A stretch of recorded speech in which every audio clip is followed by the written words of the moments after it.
I'm Lance Loya, and you're listening to the Good Teammate Podcast, the audio version of my popular Teammate Tuesday blog about the art of being a good teammate. Season 2, Episode 7. You gotta read the book. I've heard a number of interesting stories about ways people have used my book, Be a Good Teammate, beyond the traditional confines of a children's book. I've had parents use it in lieu of graduation cards. I've had booster clubs give it to players as senior night gifts. I've even had school guidance counselors design curriculum around it. But recently, I heard a story about a high school football team's usage of the book that I found to be particularly inspiring and worth sharing. At Fairmont Senior High School in Marion County, West Virginia, if you choose to put me ahead of we, you'll likely hear the command, you gotta read the book. And that command can come from anybody on the team to anybody on the team, including the coaches. The Fairmont Polar Bears are guided by a culture of unselfishness.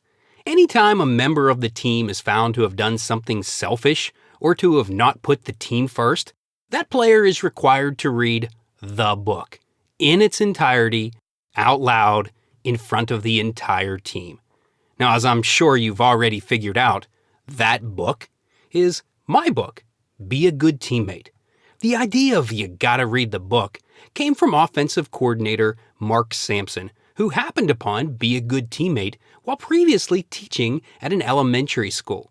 Head coach Nick Bartik and the team's captains bought into the idea, and the practice quickly became a part of the Polar Bears culture.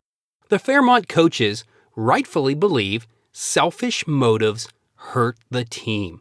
If you're going to lift weights, do it because it'll help your team, not so you can get bigger. If you're going to work on your passing routes, do it because it'll help your team, not so you can get more passes. If you played a good game, you better not say, I had a good game. Boasting about your individual achievement will most certainly result in you standing in front of your teammates, reading the book. Unselfishness is demanded at Fairmont, and the coaches expect players to hold each other accountable to that standard. The book helps them do this. Now, to clarify, it doesn't take very long to read Be a Good Teammate in its entirety. There are less than 30 sentences in the whole book, but each one of them speaks volumes. The tale of you gotta read the book and the Fairmont Senior High football team has a storybook ending. Last week, the Polar Bears finished their season with an undefeated record of 15-0. They capped their memorable year by claiming the school's first state championship since 1946. In head coach Nick Bartik's own words, the idea of being a good teammate is consistent with a championship culture. The results would seem to support his belief. I originally wrote Be a Good Teammate for my own daughters. They were just learning to read at the time, so it was written on a very basic level. In fact, I tried to use as many of their classes' sight words in the book as possible, so they could read it to themselves. The short sentences were more like bullet points for discussions on how to be a good teammate. But more than anything, the book was intended to be a way for me to offer my daughters what I felt to be worthy life advice.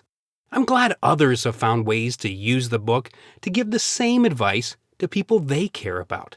I share the story of the Fairmont Polar Bears football team because I think other teams can benefit from hearing it and may be able to use the clever idea of you gotta read the book to improve their culture. I also think the story illustrates something I very much believe. Any coach can coach strategy. Good coaches coach players. Great coaches make coaching players to be good teammates part of their strategy. As always, good teammates care, good teammates share, good teammates listen. Go be a good teammate.